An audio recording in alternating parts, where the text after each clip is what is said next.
Hello and welcome to the Gooner. Back again with you guys for another episode of our Raw Reaction series and specifically the Arsenal News Show. Joining you at 8 a.m. every morning, keeping you up to date with all of the world of Arsenal and making sure that you're fully aware of everything that's going on regarding transfers, match news, injury news, and all of that good stuff, as it is, of course, match day, which means that we move into what is obviously the most important game of Arsenal season again so far. We thought that was going to be the Spurs game, but no, it's definitely now today, and Arsenal need to make sure that they pick up a win against Newcastle in order to take back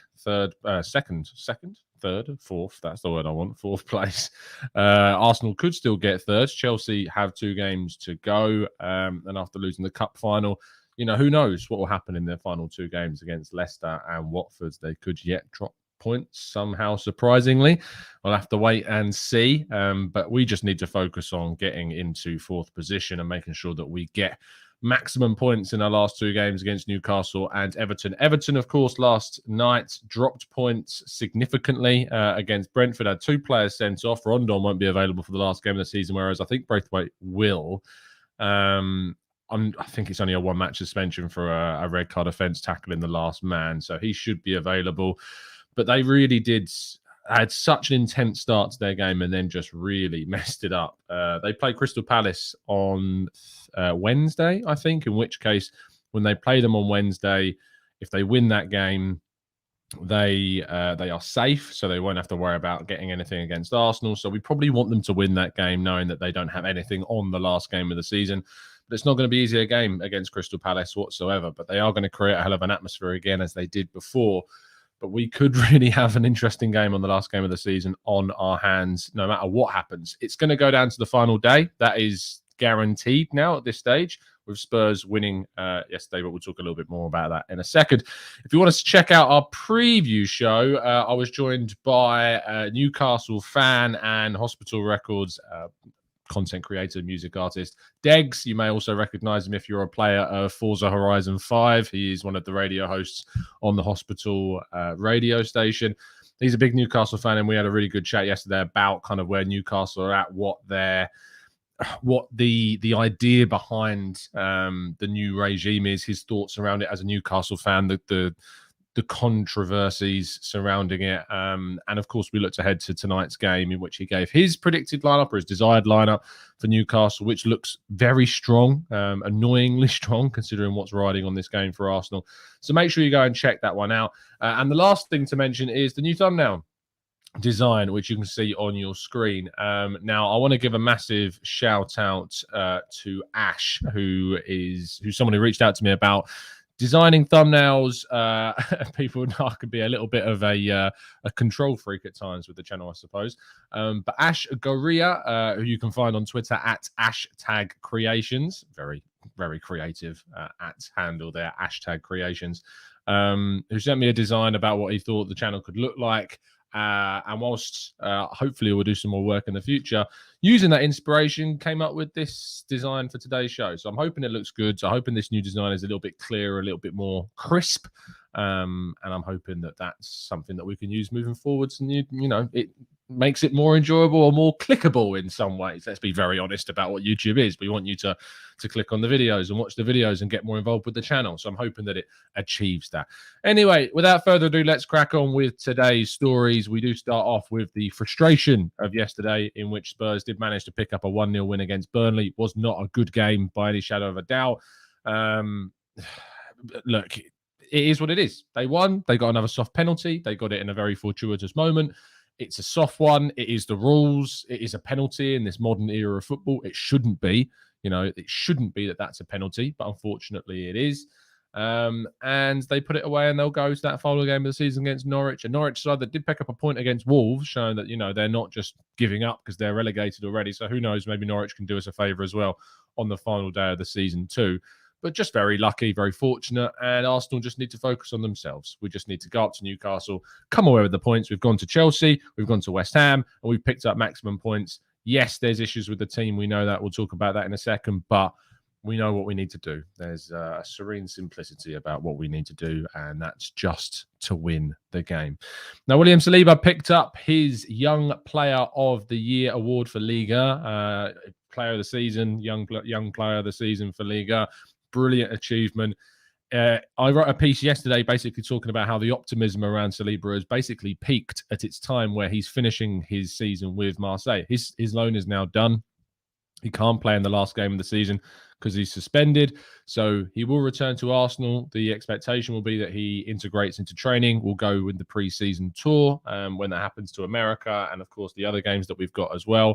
So there's lots of interesting things to come from Saliba, hopefully. There are obviously reports, and very true reports, that Marseille want to keep hold of him, but they just don't have the financial muscle to pay what would be required to sign him. 30+ million euros is what the asking price would most likely be.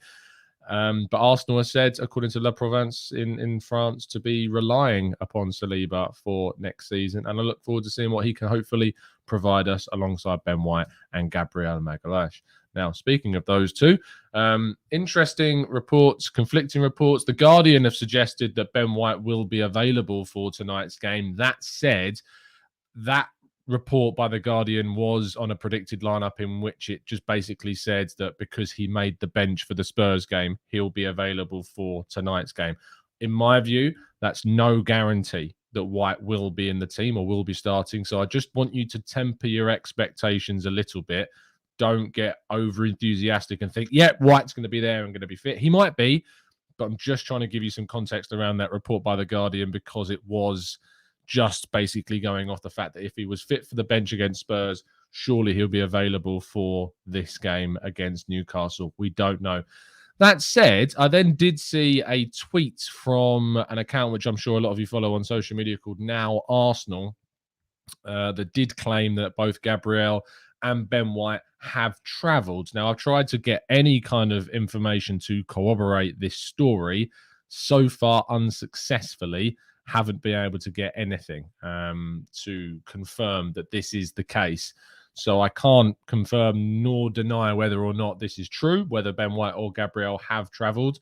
I need to have a bit of a catch-up with some of my colleagues that are going to be going to the game today to just get a check on that line. But now that Arsenal have said that they've both travelled. So let's wait and see if that is true. That's a hell of a story to try and stick your neck on the line for. So I hope for their case that it is true. And I hope for Arsenal's case that it is true. But we'll have to wait and see. Big props to them, though, if this is true information. If it isn't, a little bit of criticism. ITK Rater might be coming out. And one of our main stories of the day is on Dybala, who completed his time, it seems, with Juventus. He put a goodbye message out on his social medias. It is weirdly still very much within Arsenal's hands, it seems, whether or not they will get hold of Paulo Dybala next season. There's a number of reports that have confirmed this story that if Arsenal qualify for the Champions League, Dybala will become an Arsenal player. It's a strange one. I didn't think this would happen. I thought he was almost destined to go to play for Inter Milan. But these reports about Arsenal are not going away at the moment. I don't want to sit here and say it's absolutely true because I don't know. I have not any kind of insight on this story being real. All of the reports are coming from Italy at this stage. We haven't got any information on whether or not this is true.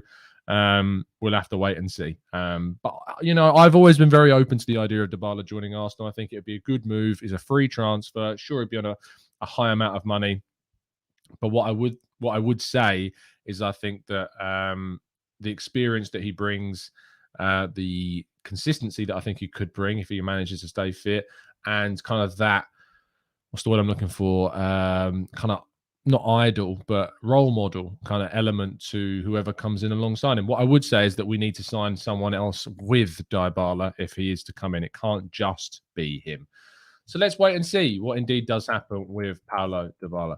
Now, Mikel Arteta's embargoed quotes are now available for you to watch. You can actually go back and watch the second part of the Arteta interview over on the Arsenal Way. Link to the Arsenal Way, as always, is in the description. You've probably seen the first half of his interview ahead of the Newcastle that came out on Saturday. But now we have the second part of that interview that you can watch over on the Arsenal Way. He talks a little bit more about the response to Antonio Conte and the moaning. He was asked questions about whether he was trying to basically pit the world against Arsenal with some of his comments as well. He was also asked about whether or not fifth place is still a good season, and he denied that. He turned around and said no, that they want to be playing Champions League football next season, and they're not sitting on their laurels and thinking that a good season is still fifth. They want to finish in the Champions League. He was also asked about if he was said at the start of the season, if you can win your last two games, you get top four, would you have taken it? And he laughed it off, basically saying, yeah, of course I would have done. So, you know, we're in a position of the season where he wants to be, that he feels that we can achieve what our targets are this season. And that's a really good thing for us, fingers crossed, to, you know, have a look at. So tonight is huge. It's absolutely massive. I'll be doing the blog for football.london. So as the same as I mentioned last week, if you want to get involved in the live match day blog, you can do. All you need to do is tweet me at Tom Cantor Media and use the hashtag FLArsenal with a video of you basically giving a minute-long clip of your thoughts about the game. So, yeah, just tweet me at Tom Cantor Media, hashtag FLArsenal, and we'll get some of your videos on the blog ahead of tonight's game. So I'm hoping that makes sense. If you're any at all confused about that, then send me a message. You can't do it on Instagram, it turns out. We tried to do it on Instagram last time. It doesn't work. It can only be done on Twitter, unfortunately. If you're not comfortable tweeting out the videos yourself, you can send me your videos on Instagram. That's the only way that I can save them. You can't send them to me on Twitter DM. It's really frustratingly annoying that I can't do any of that stuff. But yeah, if you want to tweet out your videos, hashtag FLArsenal at Tom Cantor Media, and I will get them onto the blog. No swearing, of course. We will see you in this short break, and then we'll answer some of your questions.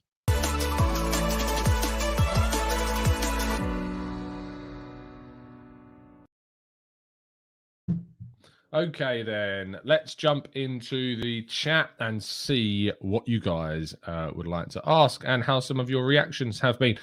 Footy Home says, do you think we should play three at the back for the next season, a rotation between White, Gabriel and Saliba? I don't think we should go to a back three for the sake of going to a back three to get both Saliba, Gabriel and White all into the team, because it means you take a player away from somewhere else on the pitch. It also means that Tomiyasu's position comes a little bit confusing. You don't know if he's not going to be playing wing back. I'd be very surprised to see him play there. Saliba is also behind, if he was to be in a back three, both White, Gabriel, and I would say Tomiyasu right now. So he would have to fight for those three to be in that position. I think that staying with the back four is the way forwards.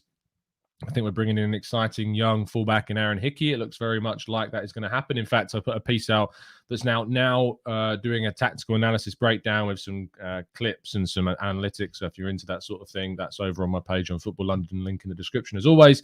But yeah, I don't think we need to be rotating a back three. I think that there's going to be enough games that we'll see rotation between those three centre-backs next season.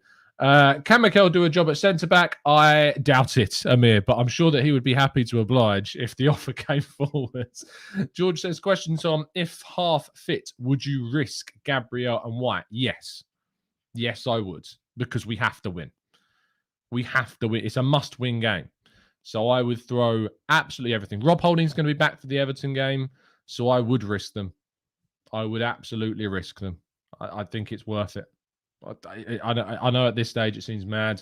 If they're not fit enough, they can come off. You know, we have to bring someone in their place and we can move some players around. But I would risk at this stage having them on the field. It's going to be important to have them on the field to have the best players possible on the pitch.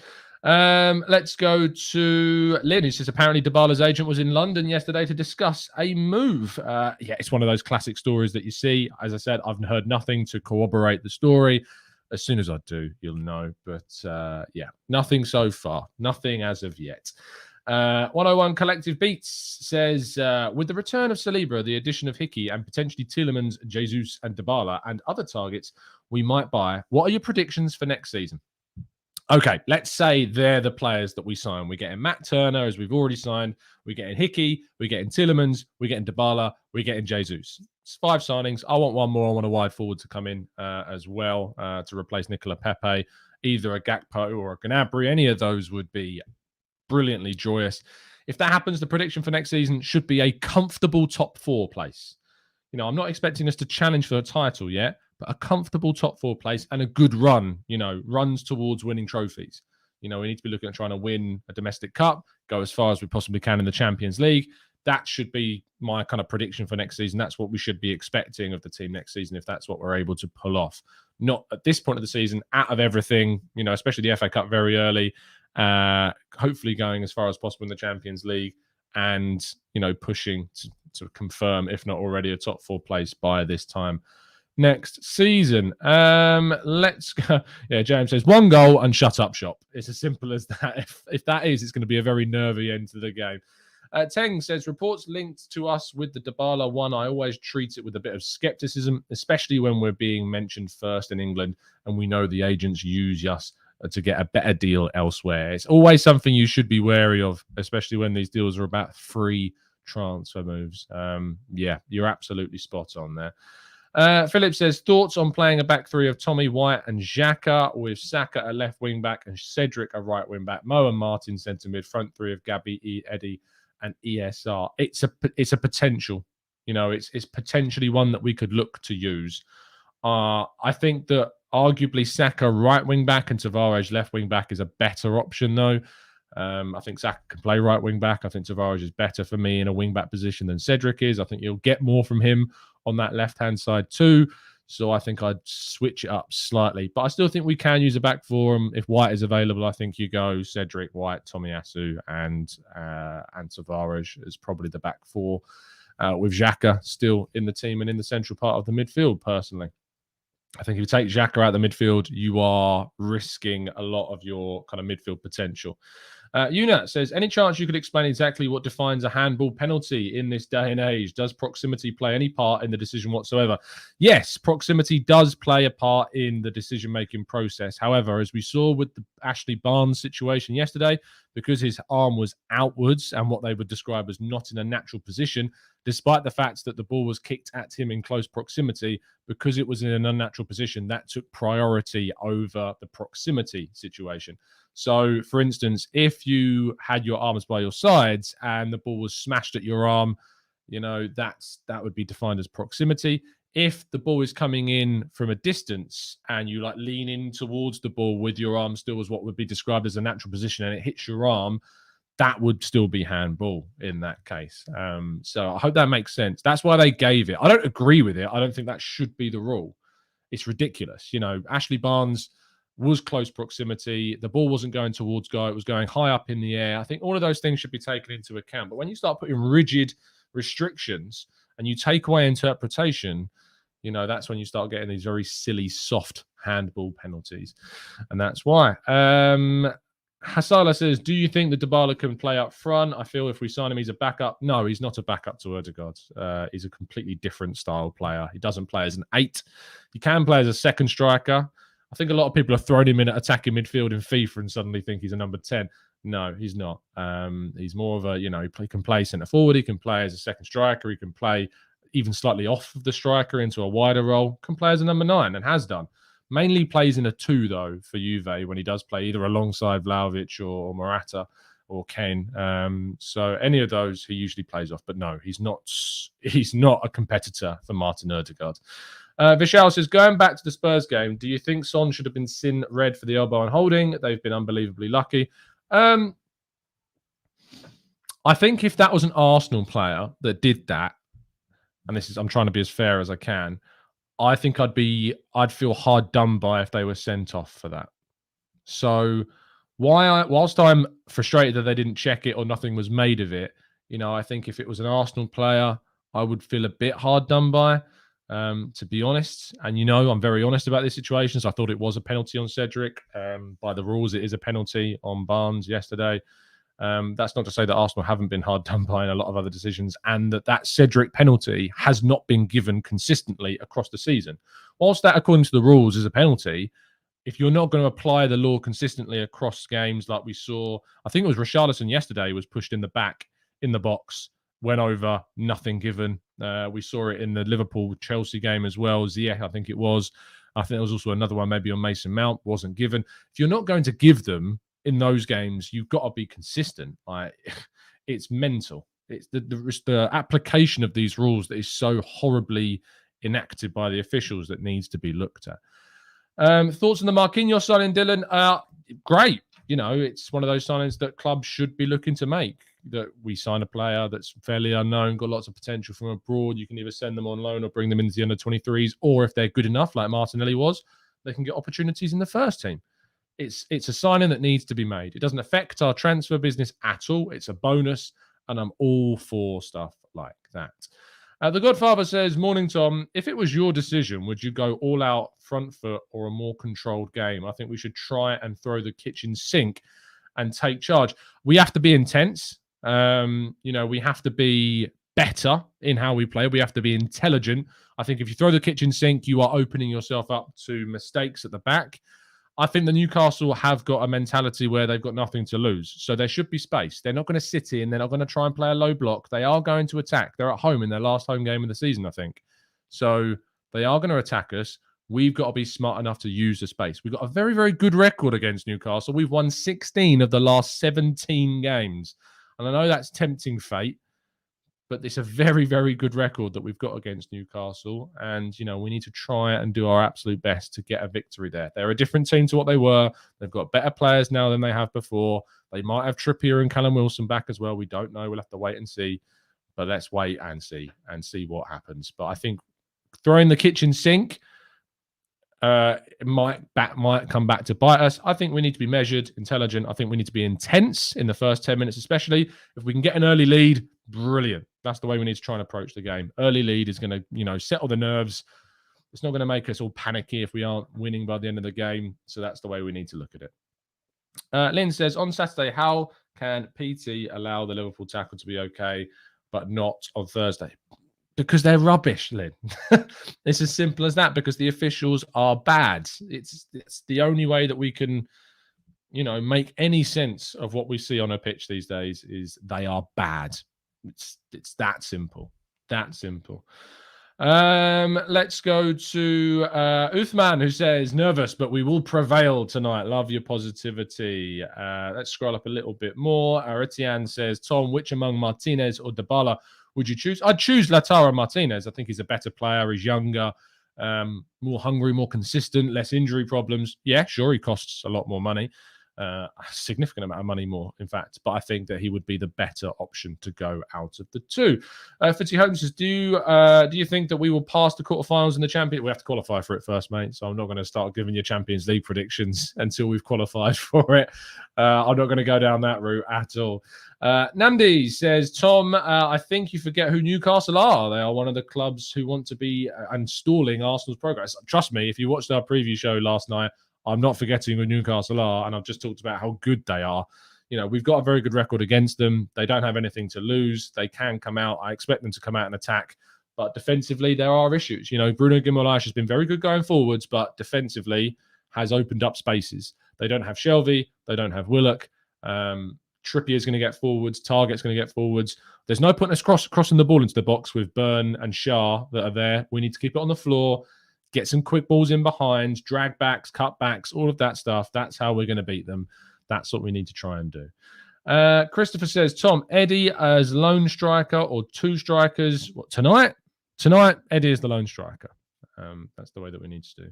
Rich says, Tom, if we beat Newcastle, is it likely we see Partey rush back with injections for Everton? It depends, Rich, on his status. If they think that he's of a certain level that he could be back in time, maybe. But the thing about Partey is that when he's come back from injury, it's taken him time, a lot of time, to get back to the level that we need to expect him to be back for. And so because of that, I don't think we'll see him rushed back. I just don't. I don't think it's realistic to expect Partey to be rushed back and for him to put in a performance that is going to get us what we want. I'd rather stick with what we've got and go with Elneny and Xhaka, who are continually playing and are showing very decent form, bar the last game, although last game with the red card situation was a bit silly. Let's go to Amir. He says, Tom, what is the one thing Mikel should work on for next season? And what's one thing he should continue doing as it's right now working? Continuing should be obviously trying to improve us defensively, keeping us more of a unit, keeping us more in control. He needs to improve the efficiency of our attack and the goal-scoring efficiency of our attack. That needs to be the target always, because whilst he's come and improved us defensively, and when I say improved us defensively and people start throwing out, but we've lost this many games, but we've conceded this many goals, look at the context of a season. We are defending better. We've got better defenders. We are playing better out from the defense. Defensively, we are more improved than we have been. It gives us a good foundation to build upon. And we've got these young players that are only going to get better. So that's great. Keep improving defensively, and that's fine. Offensively is where there's always been questions, and we need to make sure that we're more dominant, we're more ruthless, and we don't have those anywhere near as much panic as we have seen in recent games. Clinical finishing is what needs to improve, and we need to create more high-quality chances. AFC Wilson says, I think that guy meant the transfer window. He was asking if you would have rather had Eddie. Oh, I see. If you meant that, then obviously I'd rather see two strikers come in, as I think that, we need to be looking to take up a level in terms of the strikers that we're going for. Christopher says, Tom, there you go. I've answered it. Girish says, Tom, are we forgetting our backline problems? I don't think anyone's forgetting it. I just think we've got to go into this game and use as many of the players as we got as possible and try and control it. At minimum, the options that we have are Cedric, Tomiyasu, Xhaka, and Tavares. That could be the back line, in which case Lokonga comes into the midfield alongside El Neni. That's fine. You've still got a very experienced presence in El Neni next to Lokonga. You've then got Smith Rowe, Martinelli, you've got Odegaard, you've got Eddie, you've got Saka. So there's enough there that we can still beat Newcastle United. Let's go to Challenge, who says, officials, managers, captains must give interviews after every game to give a fairer insight post-game to the fans and the media. I agree. Referees should be interviewed. Thracian King says, Tom, do you think it's now time to celebrate whatever position we finished in 4th or 5th? With a young squad and no depth, we have had a great season no matter what happens. Look, we've had a great season I don't want to call it great. You've had a very good season. If whatever happens, I think 5th place, considering everything that's happened to us this year, the squad that we have, the position we're in, the expectations that we had, 5th is a good season. 4th, though, it would be a disappointment to miss out on 4th because of what we've managed to achieve and the position we've put ourselves in, where we win against teams in 14th and 16th, and we're there.